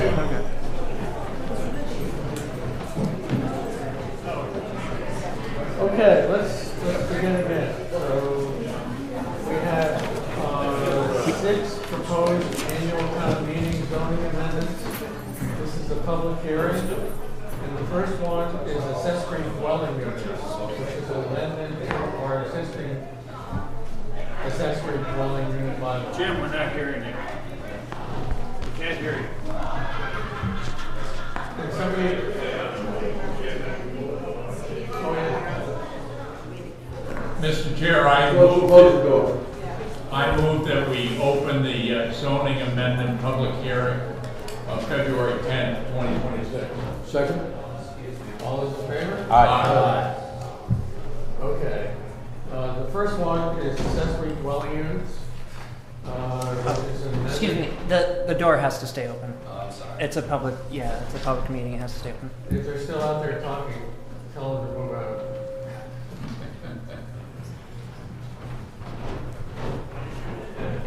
Okay. So, Michael? Okay. So last year, we submitted amendments to the town's, it was called an accessory apartment bylaw, due to changes that the state had adopted through the Affordable Homes Act. And so we adopted this new accessory dwelling unit bylaw that was approved by the Attorney General Office with revisions. And so the revision struck language from the town meeting approved bylaw, but they didn't go into the bylaw and make changes for readability. So that's essentially what we're doing here. We're modifying one of the criteria where they struck some language to make it more readable, to make it make sense. So this would be modified to read, if an external staircase is needed to reach an attached accessory dwelling unit, the staircase must, to the extent possible, be enclosed and not change the general appearance of the principal dwelling. And then in criteria C, this was also modified for readability. Also, we needed to change a little bit to the bylaw because it says to maintain the single-family character of the neighborhood. But in the Affordable Homes Act, accessory dwelling units can be accessory to any kind of dwelling unit, duplexes, apartments, whatever. So we needed to specify later in that sentence that it's specifically in relation to a principal dwelling. So to read it, it says to maintain the character of the neighborhood to the extent possible. An attached ADU shall maintain the exterior appearance of the principal dwelling. Do you have any comments? I need the password for this thing. They all say. Yeah.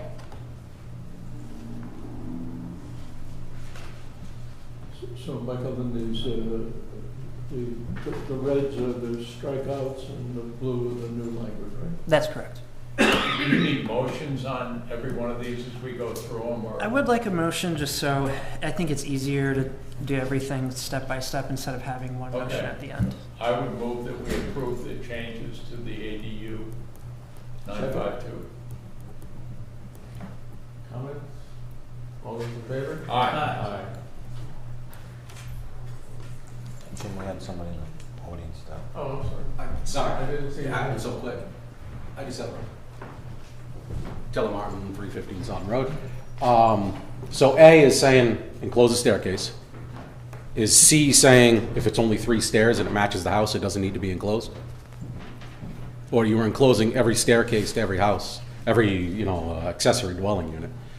So you might only have a staircase with 3 steps. It must be to the extent possible. So the building inspector would review it on a case-by-case basis. And if it's determined not to really be feasible for like a 3-step situation, then they would make that decision. And this also comes with the caveat that if the Attorney General's office finds that the town is unreasonably using these provisions to restrict accessory dwelling unit development, it could be reviewed by the Attorney General's office and struck. Yeah. So if it's an unfair application, we'll get put on notice for it. Seems to kind of address that. If it matches the house, 3 steps, 4 steps or something. All right, that's it. Jim, I got one question on that. So this is like with 2 means of egress, you need 2 means of egress. So suppose you have, like my house has a deck out back that's not enclosed. Mm-hmm. Do we have, that would be the character of the house, so your back deck doesn't have to be, stairway doesn't have to be enclosed.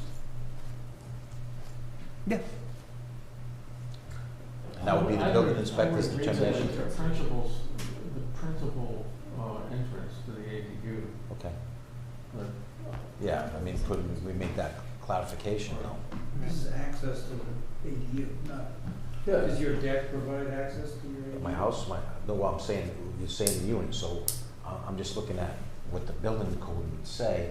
So now you're building a freestanding ADU, and you have two means of egress, and one of them is a deck out there. You know, some people have made garages underneath, and they have a deck in the back of the house with stairways going out like I do in my house, and I can understand the one in the front, but.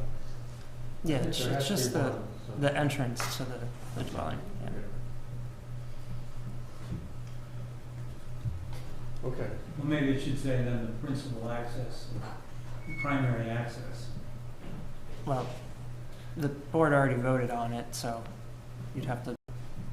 Do you want to amend? We can amend the motion? Sure. We can amend.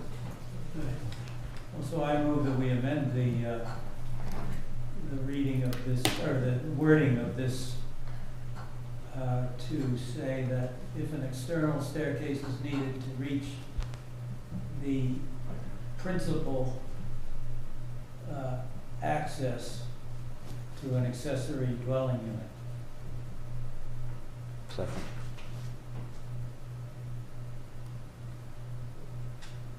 So to reach the principal access to an attached accessory dwelling unit. Is that? Yes. Could you change the word principal to primary, because we're using principal also to modify dwelling. And I think primary entrance is kind of the same thing as principal entrance. We would say if an external staircase is needed to reach the primary access to an attached accessory dwelling unit. Yeah. Second. All those in favor? Aye. So that, Mr. Chair, that was Schmidt and Soers? Ben, you second. Okay. It's your idea, man. And I think in most cases it's like that. The one I'm thinking of has a garage underneath, and they go in the side door, and the entrance is enclosed upstairs, but the back has a deck. Okay, next, building height definitions.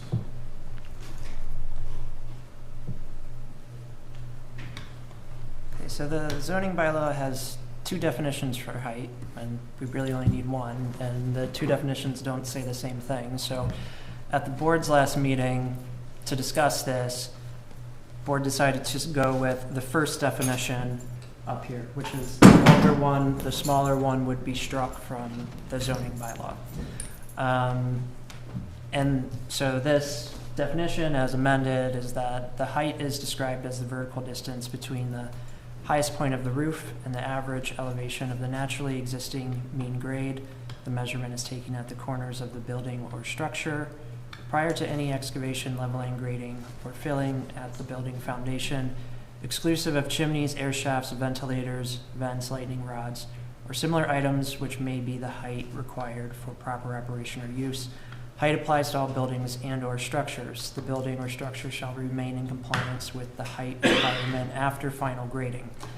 Now, we did need to add in another definition to the word structure. The structure is defined in relation specifically to floodplain management.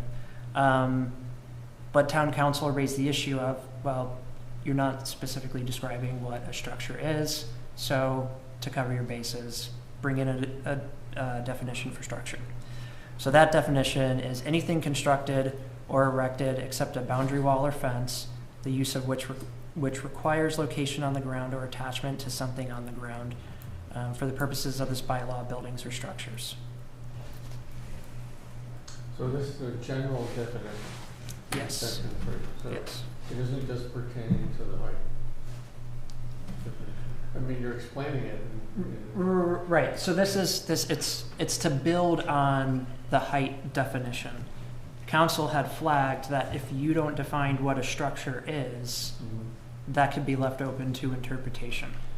So it's kind of a two-parter. We're changing the definition of the height, but then within that is a need to define a structure. So, but the structure definition is independent of this height discussion. Right. So it would be across our whole zoning bylaw, what a structure is. Yes.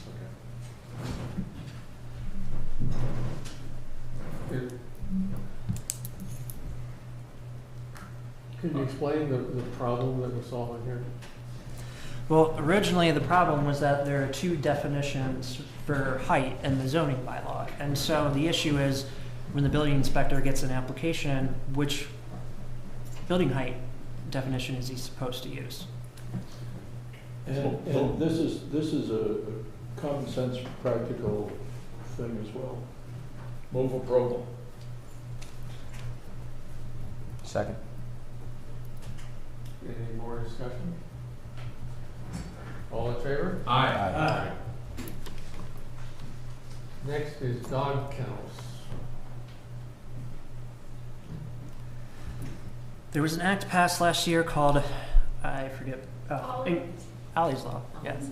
An act that increased kennel safety, which changed kennel licensing requirements to 5 or more dogs. And the way this is stated in our zoning bylaw is kind of with negatives, where it's saying not more than 4 dogs but less than 7. Would require a special permit in the agriculture district or by right in the business district. I think an easier way to think of it, as opposed to what's in our bylaw, kind of in a more plain English way, is that you can have up to 4 dogs without a permit.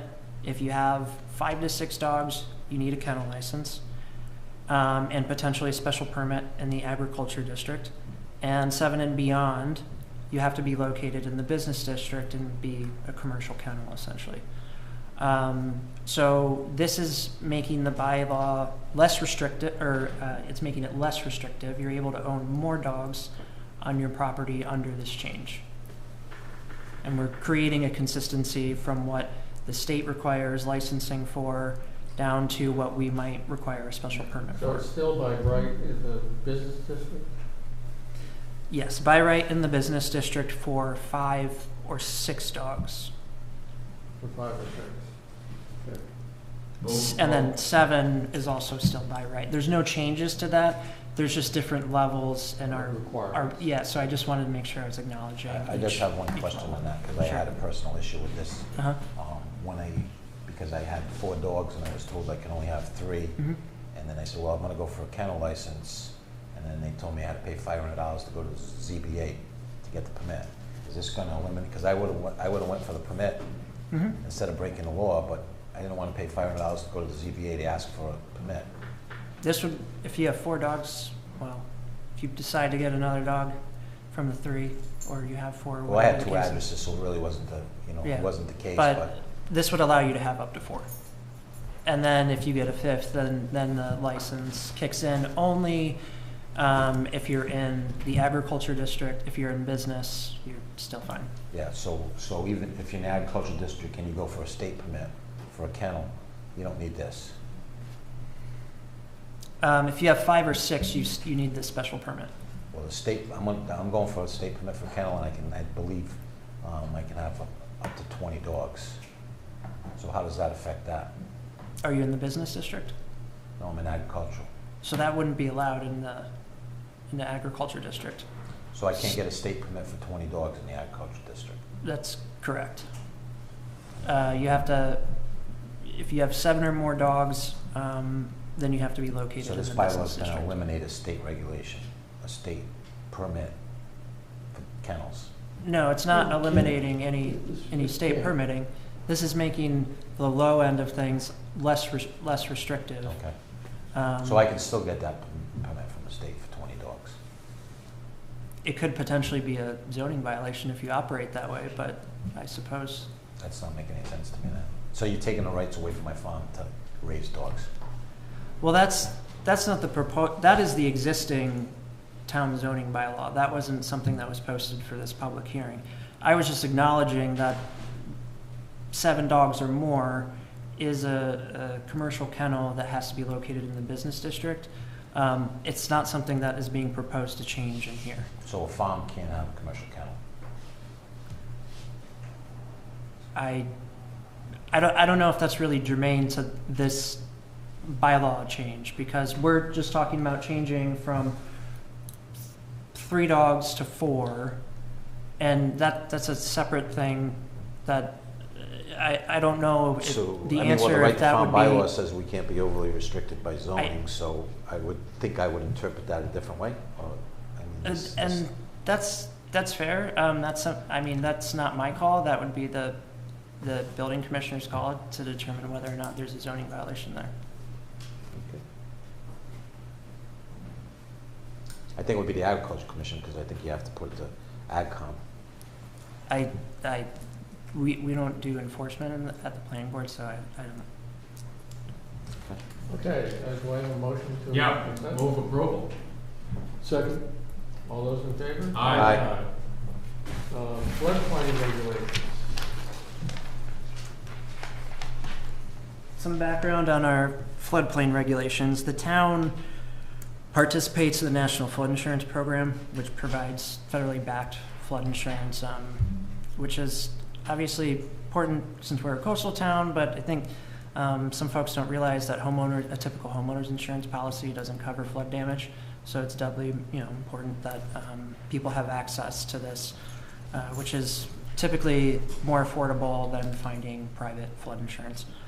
And the Department of Conservation Resources, who is the state agency for administering the National Flood Insurance program in the state, reviewed the town's bylaw for consistency with the Mass Model Floodplain Bylaw. And so we have to make these updates for continued participation in the National Flood Insurance Program. These amendments are mostly minor. It's like proofreading and some references, but the language that is being proposed is what's specifically required by DCR. Oh, and that's some of the background up here. So we have to make a couple changes in our definitions section. The definition for new construction is modified to read: new construction means, for floodplain management purposes, structures for which the start of construction commenced on or after the effective date of the first floodplain management regulation ordinance or standard by the authority having jurisdiction, including any subsequent improvements to such structures. New construction includes work determined to be substantial improvement. And then it says reference standard ASCE 24-14, which is, so for you all, that is a design manual for construction in the floodplain. And then the second definition is the deletion of a duplicate definition for special flood hazard area. So just a kind of minor proofreading thing. And then regarding the floodplain district boundaries, I won't read this entire thing, but what it relates to is the establishment of the floodplain district boundaries, correcting the date to July 6, 2011, which is when 2021, you said. No, 2021. July 6, 2021, which is when the town last adopted updated flood maps. And in the notifications section, they had us strike specific addresses. Offices can move around, so just have a general reference to the offices for when we have to report data to FEMA and our National Flood Insurance Program coordinator. In this section, for the administration of the floodplain regulations, there were extra flood zones that were included in our bylaw, so they had us remove the floodplain districts that are not applicable to the town, so it just struck out those 2 references. Same applies for floodway encroachment. There was an extra reference in the wording that spells out where this applies.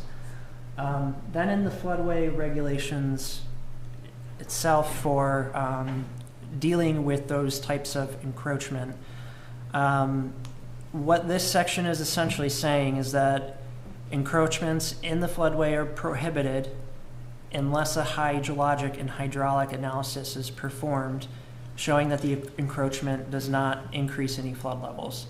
And hydrology studies the volume of water, and hydraulic studies the rate of flow. So just some background on what those terms are.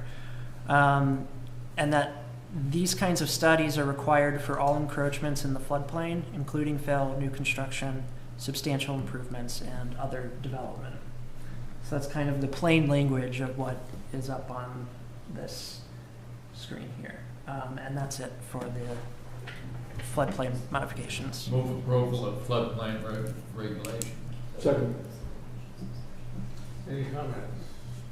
I just want to comment that I think, given what we've heard about the kind of concern over regulations and over-regulations, et cetera, something's, I don't know, as detailed as this, or this may be lost on, I mean, not that it's not a good idea, but I just wonder how it plays at a town meeting, but that's not where we're here to debate. But I think I'm all in favor of it. Yeah. Don't get me wrong, it's just. I think, Mark, the problem is that if we don't approve it, Yeah. you can't get flood insurance. Yeah. So, Yeah. it's like a must. Well, then maybe Yeah. we should bring that out. Yeah. No, you definitely gonna want to present it. So- I have a quick question. Yes, sir. Yes, ma'am. That's okay.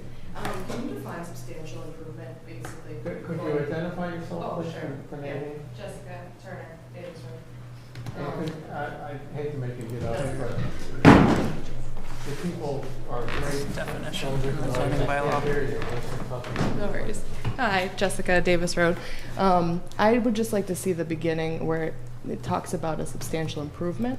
Can you define what that means? I can pull that up. Give me 1 second.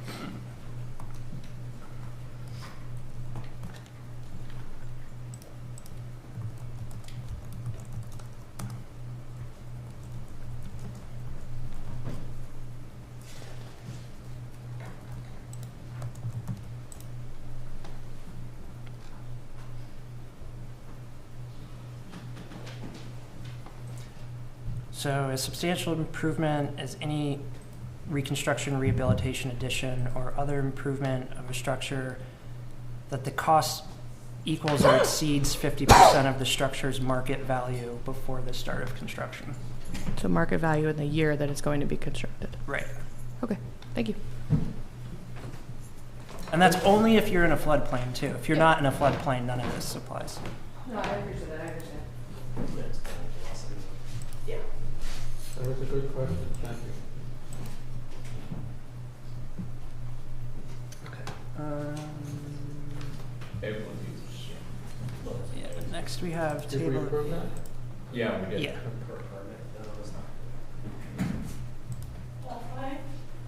I just got JV and TA. Yeah, I just got. Oh, no vote? Not both. Oh, sorry. So, all in favor? All in favor? Aye. Aye. Nadine is on top of everything. Jesus.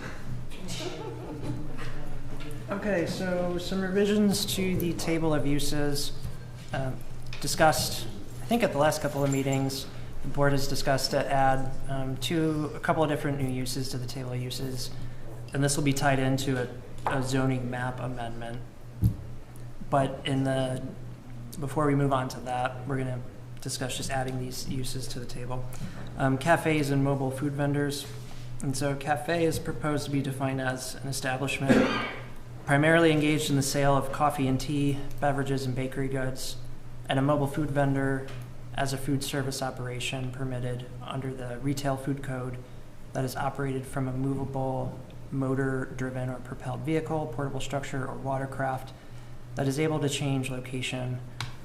That definition comes straight from the State Department of Public Health. And what we would be doing is making some of these a little bit easier to do. So mobile food vendors aren't allowed anywhere in town. And so we're adding this use to allow mobile food vendors as a by right in a commercial district. So what by right means is that there are no additional approvals from the planning board or zoning board of appeals. You just need to get whatever your typical permits would be, that apply to the situation, maybe electrical, maybe something from the Board of Health, things of that nature. And then cafes would be allowed with a site plan in commercial districts.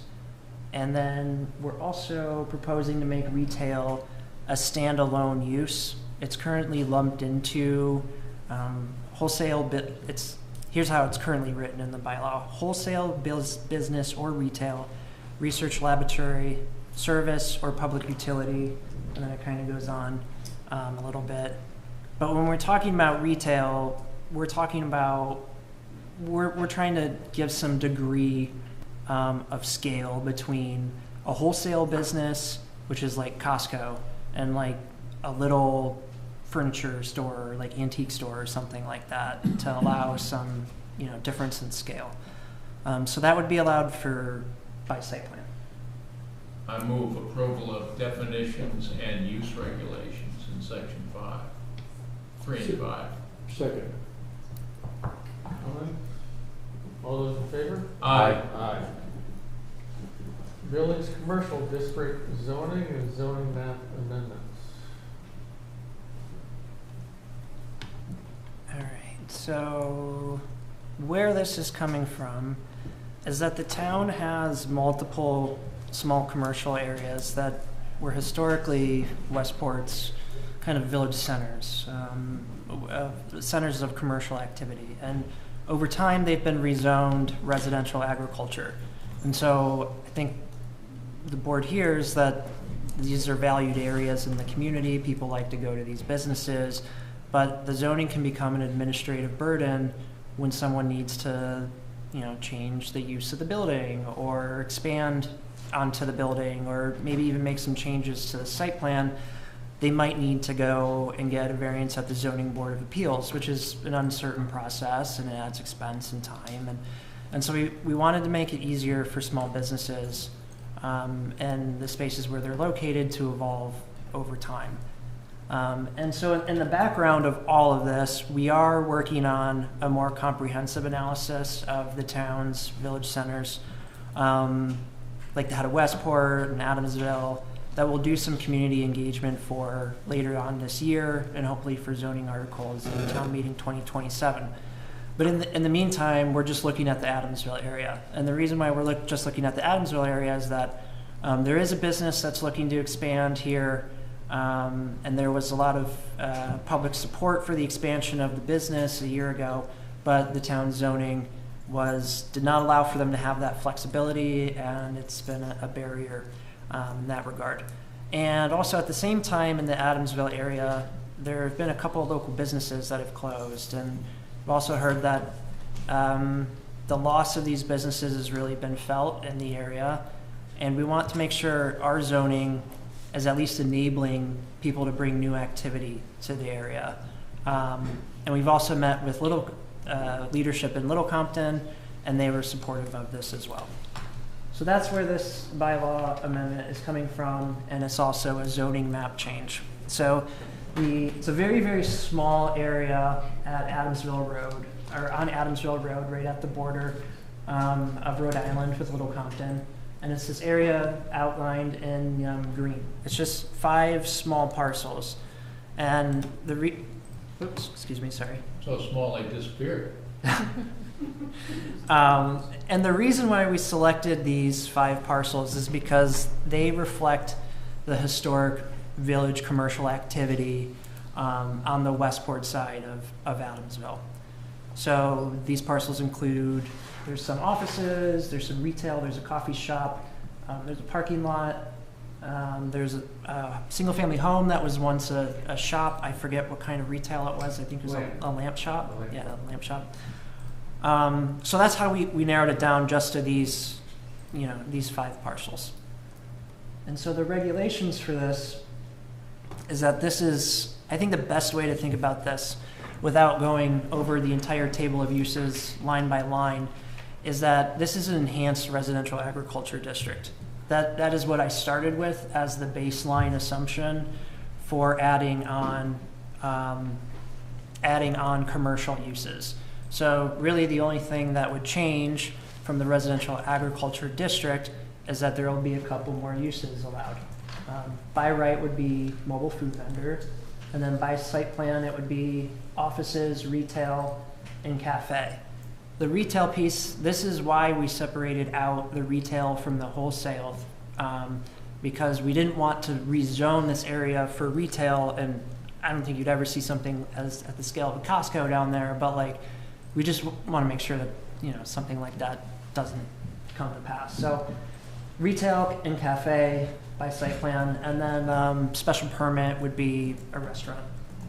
And then in doing the analysis of this area, we have to make some adjustments to the land size requirements. And so that's kind of a spatial match with what's present in the area. So it's 75 feet of frontage, 30,000 square feet of area, and 50% of upland. No other changes to the town bylaw, same sort of height restrictions, same setbacks. So yeah, those are the only changes in the bylaw. So there's the map amendment and the zoning bylaw So amendment. is there a reason we have to require 30,000 square feet? You have to get, if you want to see reuse or allow for these parcels to change over time and be reused or be added on, you need to have the parcel size be kind of have a match with what's actually on the ground. So that's what these parcel sizes pretty much are about 30,000 square feet. Now you'll note that some of these are split zone. Like, we didn't extend it all the way down to here. This is a split zone right here, this parcel and this parcel, because you're getting a lot closer to the river and there's floodplain down there. And for the uses, you haven't allowed for the car mechanics use, is what the last one on the right corner is, the garage. Do we need to do that? I mean, it's grandfathered now because it was existing way before zoning, but. You don't have to. It can still continue to exist there. I guess the question is for the board, that's not something we had discussed in previous meetings, if you thought that that would be a desirable use in the area. If it is, that's something that could be added into the bylaw. But I left it out because it wasn't something that was discussed. It was kind of focused around this kind of small scale food businesses, retail, art, boutique-y kind of uses. Move approval of the village commercial zoning district changes. And the zoning map amendment. Yeah, and the map, and the regulations. Second. Any comments, questions? Yeah, sorry, I don't want to derail this, but again, just my thought was similar to Jim's about just thinking about this frontage requirement and the lot sizes. I mean, we're really looking at applying this to other parts of town. If we really want to have, think of small villages, the buildings are literally next to each other. They might have 5 or 10 feet between them. Yep. So yeah, this is not to say this won't be revisited in the future. We just wanted to we haven't had any public engagement for this yet, and we didn't want to, there are some needs in the area that we would like to address sooner rather than later. And we didn't want to bring this to town meeting without we didn't want to bring a full bylaw that was a little bit undercooked in terms of public engagement. We didn't want to do something like that. We just wanted to change some things at the margins to try to help the situation over in Adamsville and the way that we can through zoning. That will be something that will be part of the conversation later on. But if we were to go to, I don't know, a 10,000 square foot lots, I don't think that's something that I would really feel comfortable bringing to town meeting without further public engagement to see if people wanted that. Okay, so really pertaining to this particular area, and as long as we, again, at the presentation at the town meeting, explain that. Yeah, it'll be a consideration in the future, and we'll be doing, like I said, doing public engagement over the next year to look at other village centers in town. All those in favor? Aye. There was, public Oh, I'm comment. sorry. Taylor Martin, 315 Sodom Road. This is just, was never zoned commercial. So you're making a village commercial zoning district to help the people out. Is that what's going on? It was rezoned residential agriculture. Yeah. I can't say for sure that it was never commercial, but So anyways, it hasn't been commercial for this quite village some commercial zoning district, this is the first one in town. Yeah. And I can't say you can do a cookie cutter one like he's saying. There's some villages that are 10,000 square feet, this one isn't. You might have to put Adamsville Village Commercial Zoning District, and then when you go to another village, rewrite it and change it. You can't ball them all in Exactly. one. Yeah. I would start with Adamsville, change that. Yeah. And then when you move to the next one, you're gonna have to call it the head or whatever. Yeah, and that's a really good point, because each village area kind of has its own Meets flavor. everybody different. I mean, Yeah, you yeah. got the kayak shop that doesn't even sit on its own land, you know, it's, Right. you're talking about many different rules in many different villages. Yeah. It's great So though. we just bit off a small piece. Yeah. That I think, is manageable, and then we're gonna do a full-fledged analysis. You should protect Brighton somehow. So we had planned to do this the following year. Yeah. But we said, why don't we just get our feet wet with Yeah. this one? This one is simple. Yeah. Protect Brighton somehow. They're just Yeah, I that think we long. need to. They've been there a long time. Yeah. I brought my first car there to get serviced. Which is, again, you can just for that zone. So I think we need to. Take a vote? We can take a vote. You can amend, you can amend it to have, let me get the exact land use, if that's something you'd like to amend it to have, because you haven't closed the public hearing yet, so you can still amend that.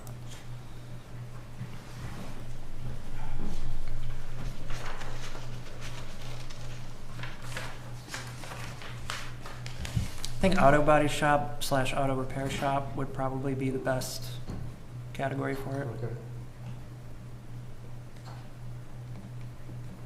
So if someone would like to make a motion to add that to the village So moved. commercial.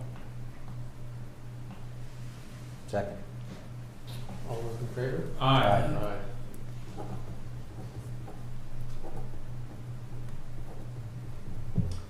I think everybody's familiar with Joe Al's garage, now Rob's. But they used to work for Frankie Brady's. And then split and went up and built that facility. So next is key action items, Herring Run Farm, file number. I'll move to close You have the to public close, hearing. you have to close the public hearing. Second. All those in favor? Aye.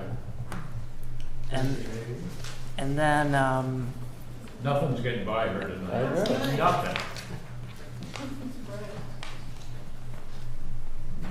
and that's it for That's it for those. bylaws, yeah. So next is a key action item, Herring Run Farm, file number 05005C, endorsed new farm F. Yes, so this was a subdivision development from 2005, which is basically 2 lots on Hershey's Way. And Hershey's Way? yeah, Hershey's Way. It's called Herring Run Farm, but it's on Hershey's Way off of Charlotte White Extension. So they built the first half of the road that services the first lot, and then they didn't build the second half. So they would like to build that second half. We might need to, we're going to re-review it for drainage, because it's probably subject to LID. It might be subject to LID. And then they want to begin new construction, so we submitted a new Form F to start that construction again. And I apologize, I actually left it in the office. I'm going to bring it back. But yeah, that Form F will be filed, and then I'm going to have a pre-construction meeting with them to discuss. So this is talking about constructing a road that was previously approved in the plan. Yeah. But never constructed. Never finished construction. Half of it's constructed. Yep. So they're going to finish that up, and they'll bring the Form F. All right. Mr. Chair, Yeah. as Dia explained this, she said Charlotte White, and I want to express my preference that the woman's name that road is named for was Charlotte White. Yep. And to honor her, I think the name of the road should be pronounced correctly. I don't care how many people do it incorrectly. Her name was Charlotte White, and we should call it Charlotte White. Yes, sir.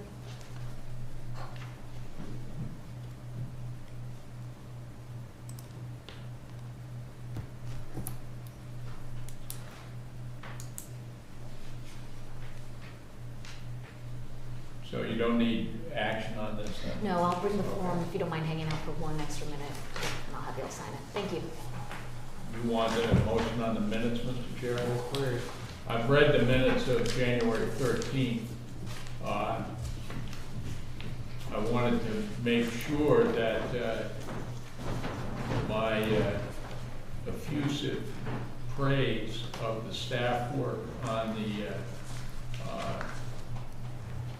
planning board report was included, and it was. So I think they did a great job.